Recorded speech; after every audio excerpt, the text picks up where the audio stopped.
Hello, welcome to this edition of Momentum. I'm Robert Green, your host for today, and we're happy to have with us Dr. Gerald A. Emison. Dr. Emison is Professor Emeritus from the Department of Political Science and Public Administration here at Mississippi State, and also a civil engineer. Dr. Emison, glad you're with us today. I'm glad to be here, Robert. So tell us, how did you go about becoming a civil engineer and choosing that as your major? I am a child of the 60s. And when I was getting ready to graduate from high school and go into college, the whole Apollo space program, engineers were the heroes in that. And so I said, I should major in engineering. After being in engineering for a while, time goes on, and the nation was caught in the great turmoil of civil rights, of different social programs, and I said, I'd like to be part of that. And then I realized that there is a connection between engineering and facilities and the whole civil rights, social activities. And so I said, I would like to get involved in public policy and civil engineering. And so I did. Okay, well, interesting story. So I know your resume is very long and distinguished. You've had lots of jobs, so in addition to your... Can't hold a job is apparently what happens. Well, I wouldn't go that far, but no, of course you've got your degrees in civil engineering, city planning, political science, retired senior executive service from the U.S. Environmental Protection Agency, and now Professor Emeritus at Mississippi State. How did that career end up getting you to Mississippi State? It's actually very logical. When I was getting ready to get out of the Navy, I had a 4-year obligation after I graduated from Vanderbilt. When I was getting ready to get out of the Navy, I knew I wanted to work in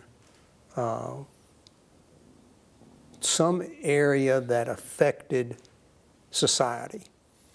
And so I didn't want to spend the rest of my life on the board designing I-beams, and so I began to look around, and I discovered the field of city planning, which is the integration of politics, economics, engineering, and I moved into that field, went to graduate school in city planning, and have worked in that off and on for over 50 years now.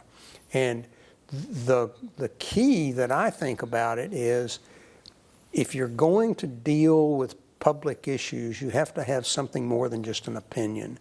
You have to have substantive preparation to deal with it, and that's what led me into the relationship between engineering and city planning. And along the way, I discovered that I had to manage people, and that's a whole different set of skills than being an engineer or a city planner. So I'd like to add that in addition to all of that, you've also chaired the Planning and Zoning Commission here for the city of Starkville, and so you've been very active in civic activities as well. Right. So with that background, Environmental Protection Agency, the U.S. Navy obviously, civil engineering, city planning, and all those jobs, what advice do you have for students and might want to get involved into this engineering and public policy aspect? There are a couple of things, Robert, that I would advise. The first is, make sure that you've got a broad underpinning educationally. For example, make sure you've taken economics. Take some courses in philosophy and in anthropology, because one of the things that happens is you're going to deal with a broad set of issues if you're going to work in engineering and public policy. For 30 years, I managed the Environmental Protection Agency, and I have to tell you, I never, ever really had a problem that was caused by lack of technical skill. Everybody knew their engineering. The problem was interpersonal skills, political skills, unexpected consequences popping up. And I think being prepared to deal with that, and in fact, expecting to deal with those kinds of things is a good preparation. Of course, you've got to have calculus, chemistry, physics, the fundamentals. You've got to understand your field of engineering, but that's not enough. You've got to be able to step around in these squishier fields, because they're the ones where very often the battles are fought. Yeah.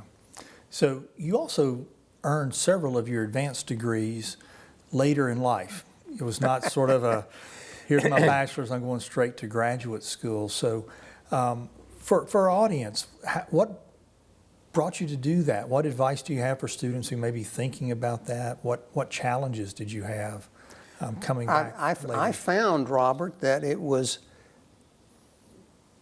essential to be able to deal with such a broad set of topics that I kept being astonished at my own ignorance on something.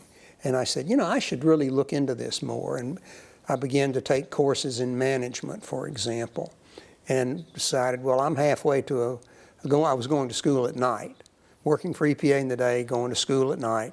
And I said, I've taken these courses, and with a little bit more effort, I can just complete the degree requirements and be awarded a degree. And so I did that while I was working. Years later, I found myself coming up to retirement, and I said, I'm not ready to just sit on the back porch and drink margaritas. I want to do something that can make a difference. I have learned a lot of things about environmental protection, about policy analysis, about engineering, about politics, and I'd like to share that. And so I ended up for 4 years at Duke University on a loaned by EPA to Duke to teach. And I said, I really like this. But it was clear to me that if you're going to teach in a major university like Mississippi State, you've got to have a doctorate. Anything other than that, and you're a junior partner. Yeah. And so I said, okay, I'm going to retire from EPA, and I'm going to go back to graduate school and work on my PhD, and I did. One of the interesting things that I found is that the kind of skills I had to have for time management and being able to speed read that I used at EPA were enormously valuable in graduate school. Yeah, I bet. And so I was able to finish my PhD at Chapel Hill in 3 years from start to finish, which is pretty quick. Yeah. I think the value of getting this education late in life is you bring an enormous amount of experience. And I got in an argument with one of my professors one time, and he said, well, that's not what the Clean Air Act says, blah, blah, blah. And I said, I'm sorry, but I helped write the Clean Air Act. That's not what it says. And he looked in the book, and by golly, it's not what he thought. And so having really practical knowledge, the university gives you the theory. And that's what I think I've always found very interesting. Yeah. So you mentioned it. You were one of the architects of the Clean Air Act of 1990. One of millions. Oh, yeah, or obviously. Thousands, anyway. Yeah. But in addition to that, you've also authored or co-authored 3 books. What's the writing process like for a book? Well, there's a different process depending on whether you are doing a sole author book by yourself and doing one that involves basically being an editor of other people's works that you're merging into a single book. For writing yourself, I actually found that it was easier because you make all the decisions. And as long as you are able to stay on task and keep working, doing a sole-authored book is, I won't say it's not hard, it is hard, but it's not terrible. Doing it with a bunch of other academics in an edited volume, I mean, the old adage of it's like herding cats. I mean, you've got all these smart people who know what they want to say, and you're trying to make what Susie says match up with what Charlie is saying so that they combine, and sometimes that's not the easiest thing in the world. And you've got to have good editing skills, but you also have to have pretty good interpersonal skills to keep the cats all herded in the right direction. Yeah, plus the time management to do all of the research and all that goes into that. Right, yeah. I unwisely not only agreed to help edit the books, but I wrote chapters for the books. So I was writing chapters and editing other people's work, and it's you got to be able to juggle to do that. But that's true in almost any professional situation. Well, we have a couple of minutes left. So in those minutes, you've obviously been very successful not only in education, but also in your career. What advice do you have for incoming students to not only help them succeed in school, but succeed in life and in their profession? Work, work, work, work, work, work, work. Always the answer. I found, I did not find engineering as an undergraduate easy. And I learned how to work as an undergraduate, and that has stood me in good stead. And I think the other thing is, do not be afraid to venture outside your technical field. Like I said, take anthropology, take sociology, take psychology, philosophy. It's important to be broad-gauged, so when you pick up a problem, you look at it from one angle and then another angle and then another angle, that you've got the ability to see things from multiple perspectives. And you can't just get that by wishing.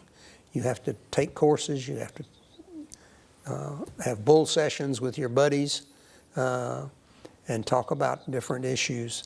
That's what universities are for, is staying up till 2 in the morning talking about what's going on in politics in the United States or whatever. And you have the opportunity to do that at university, and you should take advantage of it. Well, that's great. You and I go back a long time. We've done a lot together. And we do. There's a whole lot more we could talk about, but unfortunately we're out of time. But I want to thank you for taking the time out of your schedule to come visit with us today and for your service to Mississippi State. I want to thank you all for taking the time to join us today and look forward to being with you again next month.